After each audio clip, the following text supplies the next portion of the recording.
cidade que calça o mundo, mas caminha com os pés firmes na história. Aqui onde o couro ganha vida, também pulsa a memória de quem luta, resiste e sonha. Meu pai, Luiz Ferreira Fontela, ele herdou do pai dele também, né? O pai dele era português. E veio para o Brasil, foi trabalhar na Companhia Mujana. E orientou os filhos, né? Os filhos tinham essa visão mais política da vida, né? O meu pai também se envolveu com isso. Desde criança, né?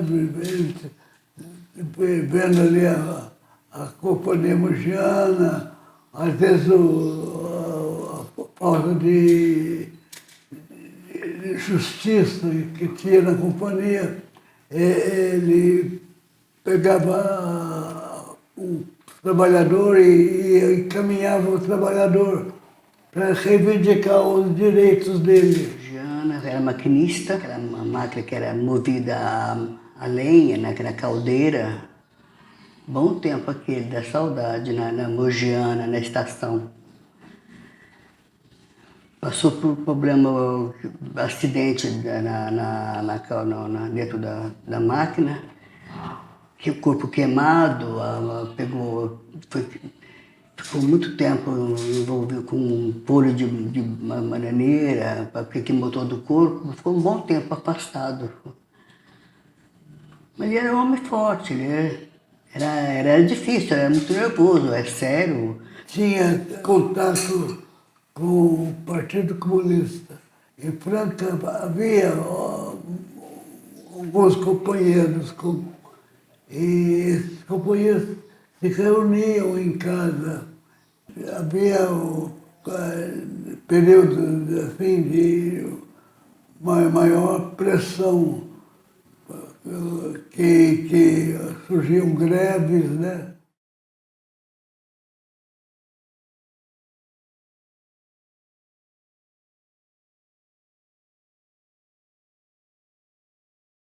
Por causa dessas greves, houve afastamento. A Companhia Mujana afastou alguns ferroviários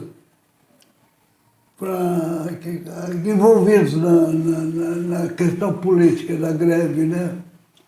Em 64 esteve preso, mas por pouco tempo. Depois eu aqui fiquei por mais tempo, fiquei 7 meses e meio no presídio Tiradentes, pavilhão 1, cela 3, era o meu endereço.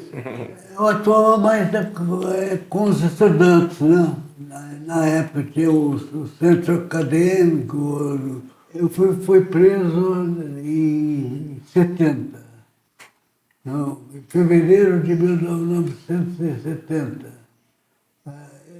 Eu tinha me formado em 69. Em fevereiro eu fui preso, né? Em função das reuniões anteriores que haviam havido em casa, principalmente. Eu fiquei um dia no presídio em Ribeirão e depois transportado para São Paulo. Em São Paulo já estava preso o pessoal de Ribeirão que ia muito em casa. Um deles, inclusive, era um xará meu, o Vanderlei Caixa. Ele, a Áurea Moretti, também uma companheira muito boa, muito legal. De Franca foi eu, o João Paulo e um outro companheiro que já morreu, chamado Magno da Dona. E a gente fundou um jornal chamado O Berro, em Ribeirão Preto. E o jornal circulava no meio operário, era distribuído gratuitamente em sindicatos. Franca não diferenciava muito do panorama nacional, não. Uma cidade conservadora, vamos dizer o seguinte, como a maioria das cidades do Brasil. Franca é chão de luta, é memória viva, é herança dos que não se dobraram ao sistema e é o legado dos que ousaram a sonhar. Ai, ai, ai, ai, ai, ai, ai.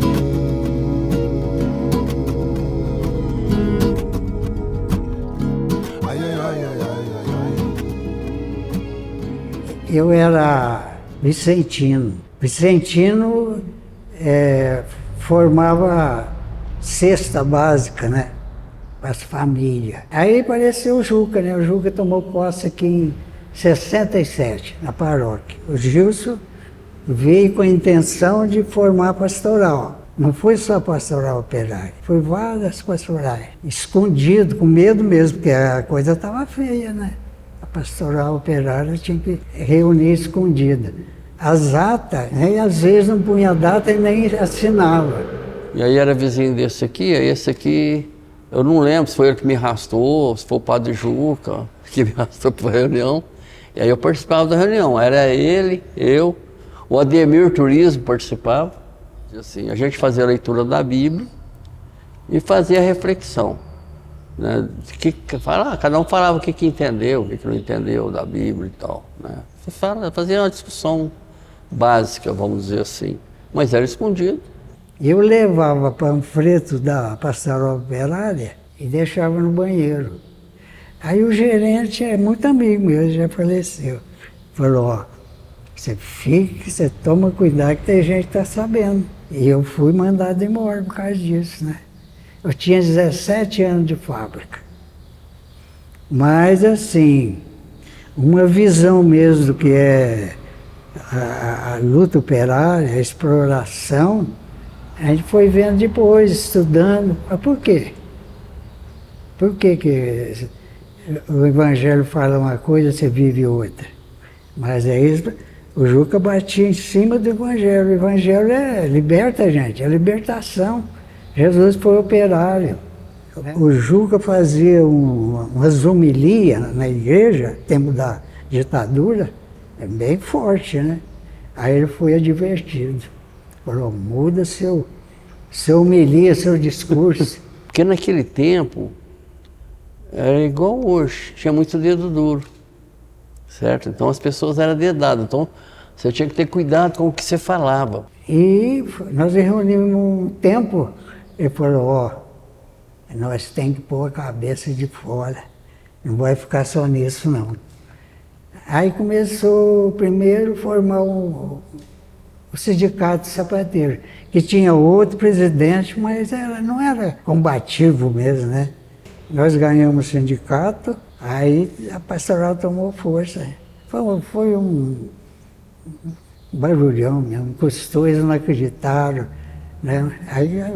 Aí depois falou, agora tem que formar o PT. Formou, aí deu força, né? Deu força para a pastoral operária. O sindicato mudou as fábricas, mudou o salário, tudo com briga.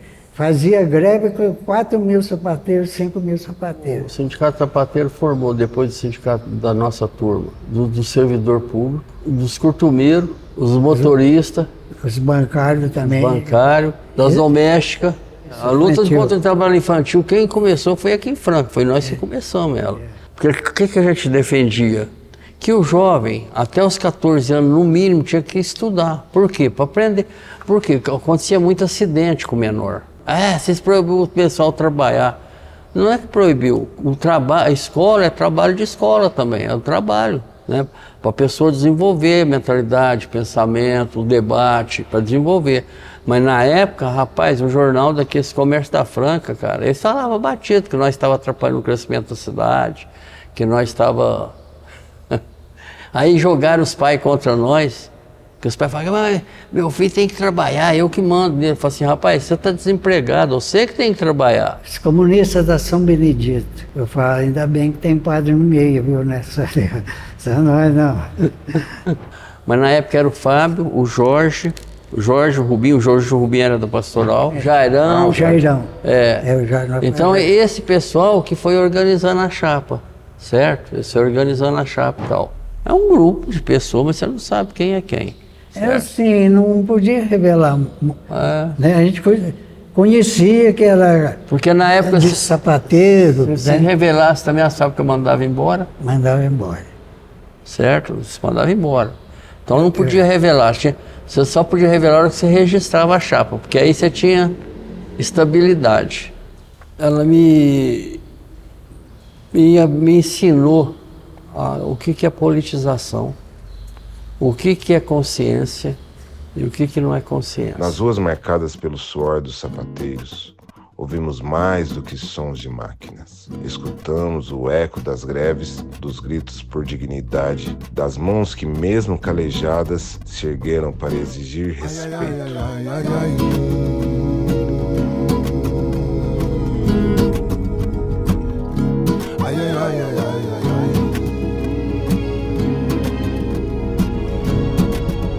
Comecei minha trajetória política na Pastoral Operária, na Igreja de São Benedito. Então, eu comecei a trabalhar de sapateiro em 72, né? Trabalhei em grandes empresas em Franca, até 80, 81, onde nós começamos a participar do grupo de jovens. E conheci, então, Valdemar Rossi, que era um líder operário metalúrgico de São Paulo, que nos convidou para ingressar na Pastoral Operária. Tinha dois padres, né? Primeiro o padre Juca, né? E depois o padre Jerônimo, que era muito compromissado, né? Muito ligado à teologia da libertação e muito compromissado com essa luta por justiça. E a partir dali nós começamos a refletir a importância de montar essa chapa. E 2 anos depois nós já tínhamos conseguido montar essa chapa. Então foi um período que tínhamos reuniões semanais, né, de reflexão, de ajuda, de discussão. Eram reuniões, obviamente, quase clandestinas. As viagens que nós fazíamos, quem dava dinheiro para nós era o bispo Dom Jorge Silva Matos, que dava meio escondido esse dinheiro, porque mesmo dentro da igreja havia muita perseguição, né, a quem ajudasse os comunistas, né? Ou esse pessoal que se contrapunha à ditadura militar. O que ajudou muito foi esse trabalho clandestino, né? E a gente tinha, através desse trabalho na igreja, através da Pastoral Operária, nós estabelecemos contatos com muitas pessoas de dentro das fábricas. Então acabou sendo uma surpresa. Quando nós apresentamos a chapa, era uma chapa bem representativa, né? Que tinha gente, trabalhadores de várias empresas grandes. Alguns, inclusive, nem tinham uma tradição de participação, mas acabaram entrando para ajudar, de alguma maneira, a tentar restabelecer um sindicato de minimamente confiança. Infelizmente, naquela época, o trabalhador tinha até medo de ir ao sindicato. Por quê? Porque ele chegava ao sindicato, a hora que ele chegava na empresa, a empresa já estava sabendo que ele foi lá fazer a sua reclamação, ou reivindicar alguma coisa, e obviamente era demitido. Mas foi uma vitória expressiva, incontestável, né? Então, nesse sentido, para nós não foi surpresa, porque o grupo, os trabalhadores queriam a mudança. E o grande desafio que nós tivemos no primeiro momento foi filiação. Tanto é que nós conseguimos já nos primeiros meses mais de 2.000. O nosso sindicato chegou a ter 14.000 trabalhadores filiados. Então, na primeira semana que a gente saiu filiando, nós já conseguimos quase 2.000, subiu para 5.000, 10.000, chegamos a 14.000, né? Fizemos as assembleias, a gente fazia uns cartazinhos de manuscrito mesmo, pendurava nos postes, perto das fábricas, levando, porque a situação financeira era muito pequena, e começou a juntar trabalhadores, né? Juntar trabalhadores nas assembleias, tanto é que nós tomamos posse em 82, meados de 82, já em 83 nós já fizemos uma grande campanha salarial. Já em 83 nós fizemos uma primeira ensaio de greve geral na época, creio que é o Plano Cruzado 1, coisa do tipo. Já em 84 nós fomos caçados numa assembleia que juntou milhares de pessoas, inclusive nessa praça nós fizemos assembleias e a diretoria tinha sido caçada. E no dia da assembleia para aprovação do acordo, que nós tínhamos sido caçados, foi ali na Capelinha. Tem um campo de futebol ali, bem ali. Nós fomos caçados por Murilo Macedo, né? Era ministro do Trabalho. Então nós fomos, obviamente, uma das últimas cassações da ditadura. A ditadura militar, na época, já agoniava. e os trabalhadores já em efervescência de participação. Haja vista que essa praça aqui juntava 10 mil trabalhadores.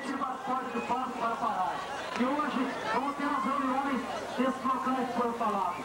No salão da capelinha, vamos ter os comunitários. Desse tempo surgiu melhores salários. Hoje ainda tem uma abono escolar que depois espraiou para o Brasil inteiro. Foi a primeira conquista nossa aqui. Nós conquistamos já em 1985 a redução da jornada de trabalho aqui para 44 horas semanais, que só foi aprovado depois em 88 na Constituição. Por quê? Porque o nosso sindicato nem piscava, não vacilava em exigir esse direito. E, obviamente, que isso tinha uma credibilidade muito grande. Por isso que enchia de gente. As pessoas acreditavam no sindicato. As pessoas eram o sindicato. Quando a ditadura ocupou aqui, caçou a diretoria, eles jogaram bomba dentro da igreja ali, né? Existia aqui um frei chamado Frei Xavier, é vivo até hoje. Ele abriu as portas da igreja para os trabalhadores se abrigar lá dentro. Haja vista a brutal repressão que ocorreu nesse local aqui, né? Com bombas para todo lado, de gás lacrimogêneo, etc. Né? Mas os trabalhadores enfrentavam, né?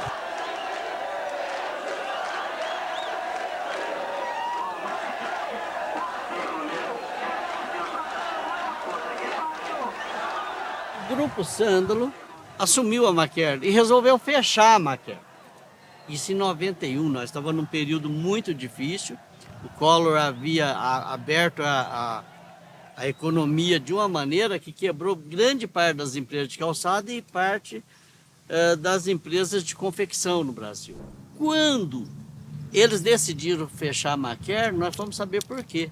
Aí nós trouxemos em Franca um grande economista chamado Aparecido Farias, que era dos químicos de São Paulo, que falou, por que a gente não faz uma auditoria? Chegamos à conclusão seguinte, a Maquer é viável. Era o Fleury, que era governador, nós falamos, nós precisamos de uma grana, pelo menos para capital de giro.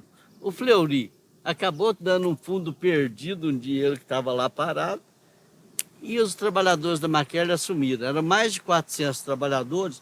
A Maquer funcionou durante 5 anos em sistema de autogestão. Depois que resolveram fechar, não teve um processo trabalhista. Né? Resolveram porque não chegaram a um acordo ou entendimento de continuar. Mas foi uma experiência maravilhosa. Embora parte do sindicato sapateiro na época olhava meio de atravessado. E do movimento sindical, falava, pô, vocês vão virar patrão? Não, nós vamos virar dono da empresa. Nós somos dono, não tem patrão lá. Né? Tanto é que nesse período todo não existia demissão. Quando um trabalhador não estava contente, fazia-se um acordo, dava todos os direitos dele, enfim. Não teve demissão e não teve processo trabalhista, entende?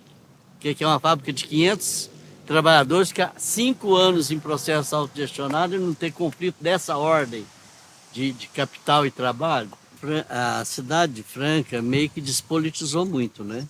Porque parou de ter esse debate, né? Debate de ideias, né, de ideológico, de ideias, de concepções de sociedade, de direito, etc. Então, essa despolitização, vamos dizer assim, essa ausência desse debate acabou levando o quê? Os debates fáceis entrando na sociedade. Haja vista que o Bolsonaro teve 70% dos votos aqui.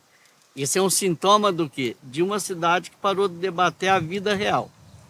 Né? Então passou a acreditar em promessas, em salvadores da pátria, quer dizer, acabou perdendo esse sujeito, né? O protagonismo, os trabalhadores em especial. Resistência que não foi só trabalho, mas arte, organização e coragem. Ai, ai, ai, ai, ai, ai. Passarela, no asfalto de nossa avenida, aqui viemos para saudar. Vamos homenagear nossa terra querida. 1824, nasce esta Franca que nos criou, berço de um povo, herói e valente, Deus por terra, essa terra abençoou, abençoou, abençoou. Desfolhando página de nossa história, grande vulto vamos encontrar, nomes que para nós é uma glória e que agora podemos salientar. Francisco Cunha, Mário de Elias, o nosso mestre Sabino, Afonso José de Carvalho, jornalista e poeta, Antônio Constantino. Eu tinha uns 12, 13 anos que eu comecei a frequentar o baile. Mas não baile, era brincadeira que eles falavam matinê. Que eles arrecadavam a grana para poder construir mais para frente, para ir construindo. Aí tinha aquelas danças durante o dia. Isso foi nos anos 60. Depois, nos anos 70, já estava pronto e aí eram os bailes mesmo, que vinham as bandas de fora, que era os Sapos, São Sebastião do Paraíso, Super Som R.E. São José do Rio Preto, e aqui em Franca tinha os Milionários, que tocavam os bailes. E lá todo sábado tinha os bailes e todos os domingos tinha os matinê. Nessa época tinha assim a EC, né, que a gente que era negro quase não frequentava. E umas 2 vezes no ano, 3 vezes no ano, tinha o Clube dos Bagres, que tinha baile do sapateiro, tinha a Síria também, que a gente frequentava. Aí na época, mais para frente, conseguiu o Internacional montar o baile deles também. Aí depois que surgiu o Gama, passou a ser um dos melhores bailes de Franca, né? Aí misturou tudo. Na época, né, era só romântica, samba, não tinha forró, era mais isso aí. Aí frequentava mais negros, mas tinha os brancos também. Na época das brincadeiras, a gente que era moleque, rapaziadinho, frequentava tudo. Não tinha preconceito. Nós negros não tinha preconceito. Só que aí descia, Franca inteira. Vila Formosa, na época, né? Vila Nova, São Sebastião. Todo mundo frequentava, sem problema. Eu lembro que na época tinha os bailes, né, com Laércio de Franca. Era ótimo os bailes familiares, né? Inclusive, às vezes eles me levavam, né? Eu tinha uns 12, 10 anos. Cheguei a frequentar os bailes. Tinha um baile também que era da Princesinha Negra, né? A negra mais bonita do Luiz Gama. Ah, mas foi uma pessoa, gente boa aqui na Franca. Muita gente conhece ele como mestre. Ele chama Luiz Botelho. Aí eu perguntava para ele, pai, como surgiu o Gama? Ele falou, filha, na época tinha a Síria, se não me engano era ali do lado do Correio. E na Síria não entrava negro, o negro não entrava no baile. Com o passar do tempo, foi montando diretoria, um daqui, outro dali, abriram o Gama. Aí os negros passaram a frequentar a Associação Cultural Luiz Gama.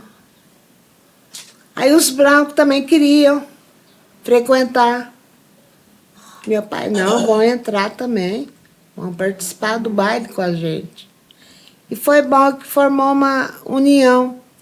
Chegou uma certa época que não deu para levar mais. E ele ficou muito sentido, porque eu falo, pai, parece que o Gama é filho do senhor. Ele falou, tem muito amor ali, filho, muito amor. Tem muitas pessoas que falam mal do Gama.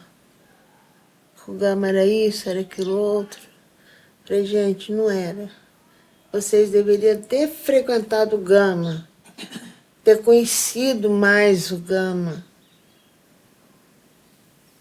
que era um salão ótimo para divertir. No outro extremo da cidade, no coração do Liporace, pulsa uma outra voz de resistência, o hip hop.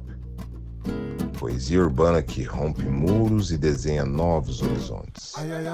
Entre rimas afiadas e passos firmes no asfalto, jovens transformaram sua dor em arte, denúncia em movimento, e marcaram com tintas e beats o território de sua existência. A expressão do sentimento, rap é arte em movimento. Para uns é revolução, para outros é entretenimento. É válido ou abatido o argumento. Reflita sobre sua vida, nesse seja por um momento, para evitar o sofrimento, no amanhã o arrependimento. Querer ser inteirado o dono do conhecimento. Por menor que seja o envolvimento, o crime não dá camisa, dá é calça bege esquecimento. Não é para mim ser detento. Eu quero é denunciar um país em subdesenvolvimento pela biboca onde eu frequento.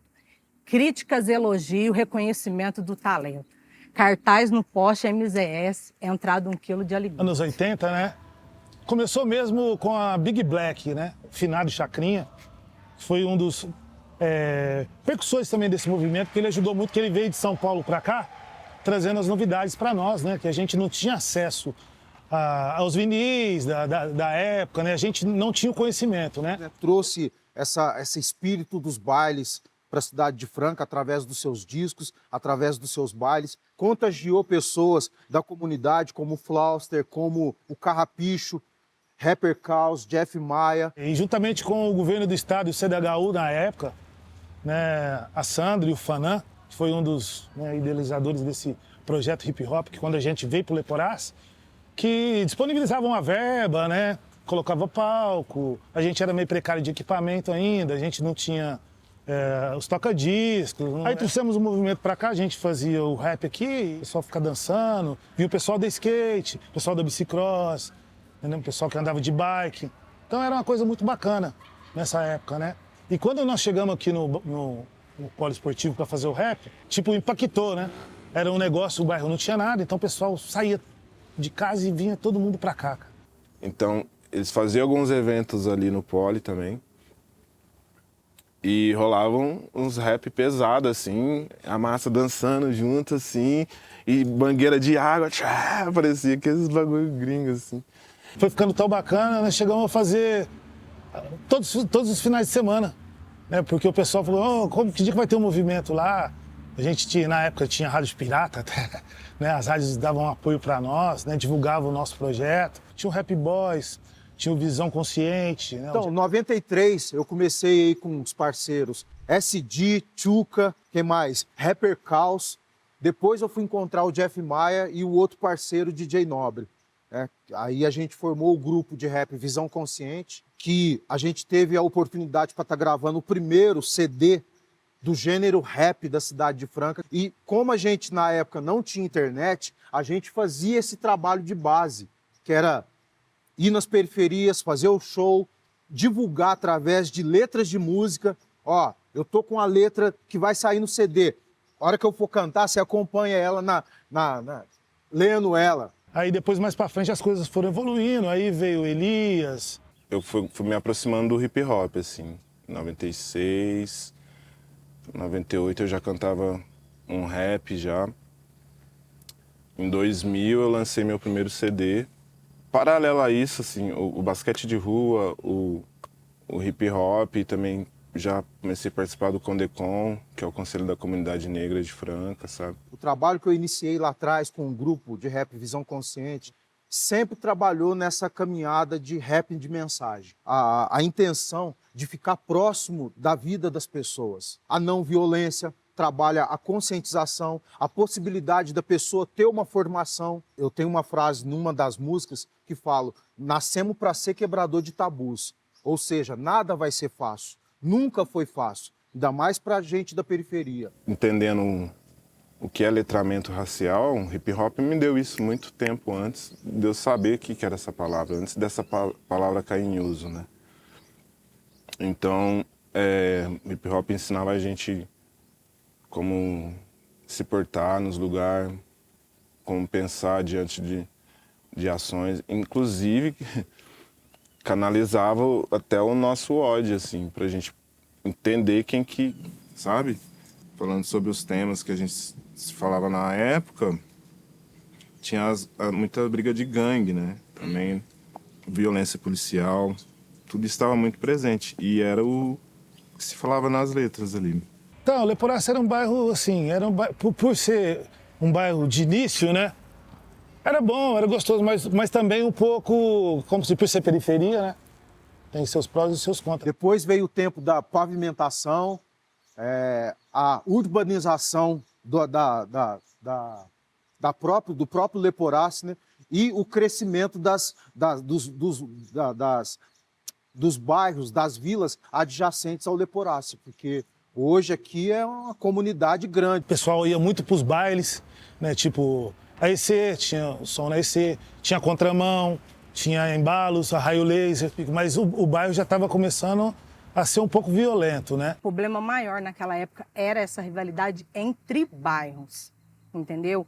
Que ficava essa divisão, que a gente ia no baile e sempre tinha aquela coisa depois do final, essa coisa de um bairro contra o outro. Mas com o passar do tempo, hoje em dia você já não vê isso. Os bairros são muito unidos, que você já não vê mais essa rivalidade. O hip hop aí juntou um grupo com o outro e viu que não tinha essa coisa de rivalidade, que nós tínhamos que se unir, entendeu? Para fazer de Franca uma coisa só. O ponto central mesmo era a contramão. Era a contramão que era a chave ali na sexta-feira, todo mundo se encontrava ali. E aí tinha os bailinhos que a gente fazia nos bairros, né? Aquela coisa que a gente era produção de cada um mesmo, do grupinho ali, que fazia esses bailinhos. E em 98, se não me engano, 99, eu fiz o primeiro basquete som. Solta o beat aí, meu selecta favorito. Ao periférico médico que abraçou o inquérito, faz por onde não esconde, não esconde com o Américo. É uma pressão pros negros de cabelo bom, enfrenta a socialite, assume o papel de vilão. Que é um festival de rua, assim, que agrega várias culturas urbanas, assim. E assim, a minha chegada no rap foi aos meus 15 anos, né? Quando eu estava na escola, aí já tinha uns caras que já cantavam, já tinha um grupo de rap. E eles fizeram esse convite para mim. Na minha época que eu cantava, era simplesmente eu e a Fabiola. Que tinha essa coisa da visibilidade de homens. Homens cantam rap, mulheres não. Mulheres podem fazer back, mas cantar rap, mulheres não. Mas aí, tipo assim, o Careta mesmo viu que isso tinha que quebrar. Eu acho que a gente abriu as portas um pouco aqui em Franca para as meninas colocar a cara. Porque hoje eu vejo que as meninas é mais... Hoje tem mais, né? As mulheres estão mais à frente dessas coisas do movimento hip hop. E é uma das coisas que eu me orgulho, assim, falando de hip hop, da minha quebrada, assim. Hoje eu posso falar que eu fiz 4 tabelas aqui, cara, assim, né? Na minha quebrada, sabe? É massa. E uma dessas tabelas, com certeza, ajudou alguns jogadores que se tornaram profissionais, que saíram daqui, sabe? Do Leporaço. É. E quando eu passo ali e vejo ainda um pai e um filho brincando, né? Então, assim, pra mim isso é hip hop, tá ligado? O Liporácio, a Zona Norte, pra mim, que não só a Zona Norte, Franca mesmo, assim, é uma potência, né, no hip hop. E o hip hop é isso, levar essa conscientização para as pessoas, entendeu? É levar, mostrar a realidade, né? Porque mostrar o que o povo vive, o que a comunidade vive, os bairros periféricos vivem. Agora, conversando com a minha mãe, agora recente, descobri que minha bisavó cantava trovando, minha mãe fala trovando, enquanto ela estava trabalhando, tecendo, fazendo os tecidos ali, estava cantando, perguntando, né? A outra respondia. É um canto falado que nada mais que é o quê? O rap. E o hip hop é ancestral. Sim. O hip hop é mais espiritual do que as pessoas imaginam. Pediu pra que ajudasse com um prato de comida, quanto vale? Ontem eu ajudei um mano em situação de rua, então me processa, filho da... Suas desculpas só não adiantarão. Meu ponto de vista, bancada da Bíblia, boa e bala tem que deixar de ser imbecil. Que nem o Ed naquela live, dando uma de crise. Merecia sim o velho bom, tapado Will, já dizia o Kendrick. Day night like us, day night like us, day night like us. Day night like us, day night like us, day night like us. Das oficinas às ruas, do banco do operário ao palco de improviso. Ai, ai, ai, ai, ai, ai, ai. Durante a faculdade eu fazia parte do Núcleo de Estudos de Direito Alternativo, que é o NEDA, da Unesp. Já fiz parte do Centro Acadêmico André Franco Montoro, o CADIR, também da Unesp, do NUP, que era o Núcleo de Pesquisa e Extensão em relação à negritude da Unesp. Nesse caldo, né, cultural, de militância política, social, a nossa ligação com movimentos sociais, o MST, o movimento sindical de Franca, né, o movimento negro. Então surgiu assim, uma demanda, né, de ter um espaço onde nós pudéssemos criar assim, uma praxis, né? Essa ideia de um saber fazer alternativo, transformador, né? Questionador. Então, essa ideia da praxis, né? Essa união indissolúvel entre a teoria e a prática, a partir de um compromisso, né? em mudar o que aí está, a partir da realidade local, que surgiu esse embrião, então, de fazer um instituto. que a gente precisava no movimento uma entidade que pudesse fazer projetos. Quando a gente começou a discutir isso dentro do movimento, o pessoal do NATRA também ficou interessado. Basicamente num contexto em que a Unesp estava num boom dos grupos de extensão. Então essa turma que formou o cursinho se formou na Unesp, deixou o cursinho e os projetos de extensão, né? E tiveram que tocar vida e atuação militante em outros espaços. E esses ex-alunos precisavam também de ter uma entidade, um espaço para pós-universidade também tocarem projetos. Quando a gente terminou e falou, não, é isso mesmo, tinham 13 organismos ou entidades que estavam participando dessa intentona de criar uma personalidade jurídica que pudesse fazer tudo, né? Pudesse trabalhar com cultura, educação, direitos humanos, fazer projetos de meio ambiente. Não era só um esforço teórico, não era só um esforço de articulação, envolvimento tradicional em termos de mobilização social. Tinha que ir além, né? E esse além, eu acho que só funcionou naquele contexto, porque além dessa bagagem, além dessa formação, havia uma cumplicidade, um companheirismo. No início as pessoas perguntavam, mas vocês estão ganhando o que? Na verdade está tirando, né? A gente está tirando do bolo, deixando de... Mas justamente por isso, né? E só vai entender isso quem tem essa compreensão do que é ser companheiro, companheira. O que fez a gente ser o que é hoje foi o curso de Realidade Brasileira, né? Eu lembro de fazer o curso de Realidade Brasileira e foi aí que foi o meu primeiro contato com o IPRA, né? Que até então ainda era uma vontade, não necessariamente ainda era algo institucional, assim, tudo. Do Realidade veio a rádio, que todo mundo tinha, cada um de nós tinha o seu programa, cada um tinha um viés. 92,5 FM, a gente montou uma rádio comunitária, a gente fez um projeto, trouxemos representantes da Associação Brasileira de Rádio Comunitária, fizemos aqui um debate, inclusive tem pessoas do hip hop da cidade, o Jeff Maia participou dessa oficina e tal. Uma coisa muito forte, né? Tão forte que começou a chamar a atenção, né? E aí as fiscalizações e o medo da gente perder o equipamento, que o equipamento custou caro, a gente fez várias vaquinhas para comprar o equipamento.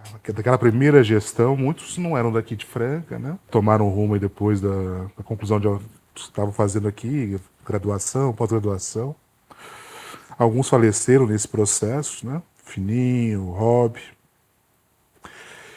E outros permaneceram, né? Você, o Tito, depois foram incorporando as novas gerações. Eu tive a impressão que o momento da eleição de 2008 foi fundamental nessa mudança do IPRA. Porque por causa da eleição agregou muita gente, né? E acabou a eleição e essa galera não desagregou.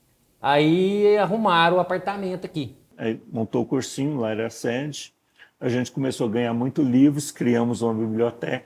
Toda noite tinha o cursinho. Terminava as aulas do cursinho, a gente catava as cadeiras, amontoavam na cozinha. A sala virava esse espaço multiuso. Então lá teve capoeira, teve karatê, teve teatro. Então tudo funcionava nessa sala. Com exceção da biblioteca, que um dos quartos era a biblioteca. Um apartamento ali gigante, mas bem zoado, assim, o piso tudo arrebentado. E na época, eu dava aula na Ana Maria Junqueira. A Aracilda, que era a diretora lá, ela me arrumou não sei quantas carteiras que estava lá no inservível, que ia pro lixo. Quando terminou o primeiro ano do cursinho, a gente falou, não dá para ficar aqui, né? Nós já temos um escopo que dá para a gente procurar um lugar um pouquinho maior. E aí a gente começou a procurar. Foi quando a gente achou esse espaço aqui que estava abandonado, tudo quebrado, tudo... Esse piso aí mesmo do salão, ele foi feito... A gente contratou um pedreiro, o resto foi tudo nós. O pessoal do hip hop, o pessoal do teatro, todo mundo veio para cá no final de semana e falava, nós temos que fazer Primeiro a gente veio, depois que surgiu o edital do Ponto de Cultura, não foi? Não. Ou foi tudo junto? Não, na verdade a gente veio o edital, a gente escreveu o edital. Isso, lá no apartamento. Lá no apartamento. Aí foi dessas reuniões que você falou, que isso é a briga mesmo. Qual que é o eixo? Tinha, inclusive um núcleo de produção audiovisual, tinha o Clube do Livro, a Olga Benário. E aí a outra faceta que é essa ideia de resistência política, cultural, uma economia solidária, né? As festas, os bailes, a forma de arrecadar fundos, as viagens, os encontros, custeando, né? Eu lembro o primeiro evento de hip hop que teve, a gente fez uma batalha no topo. Parou uma viatura, ele saiu da viatura e veio atravessando a rua em direção. Quando ele ouviu a música, ele dá meia volta, vai até a viatura, pega uma arma longa, põe o coldre da arma longa, o outro policial tira a pistola, fica com a pistola na mão e ele fica do lado de lá da rua com uma arma longa e o policial com a pistola na mão. Eu fiquei olhando para aquilo e comecei a dar risada. Mas foi 15 minutos. Vieram 12 viaturas lá. Um senhor bêbado na contramão. E o chefe da coisa, quando viu aquele carro vindo na contramão, que era um tenente, entra na frente e faz assim pro cara. O cara estava bêbado, passou em cima do tenente. Aí o carro passou e foi embora. Todo mundo entrou dentro da viatura e foi embora. Então, assim, foi o primeiro evento que a gente teve, foi também aquilo que levou a gente ir para o batalhão da Polícia Militar para brigar lá. Né? E, ó, isso é racismo. No segundo evento que a gente fez, nós convidamos a Polícia Militar para vir aqui, mas com uma condição: eles não poderiam entrar armados aqui dentro, porque era uma condição do espaço. Não ter drogas e não ter arma. Pulsar cultura desse jeito é porque o ponto de cultura realmente foi um ponto de cultura. Nós conseguimos aglutinar e expandir, jogar para fora. Ele não é só uma entidade abstrata para captar recursos, né?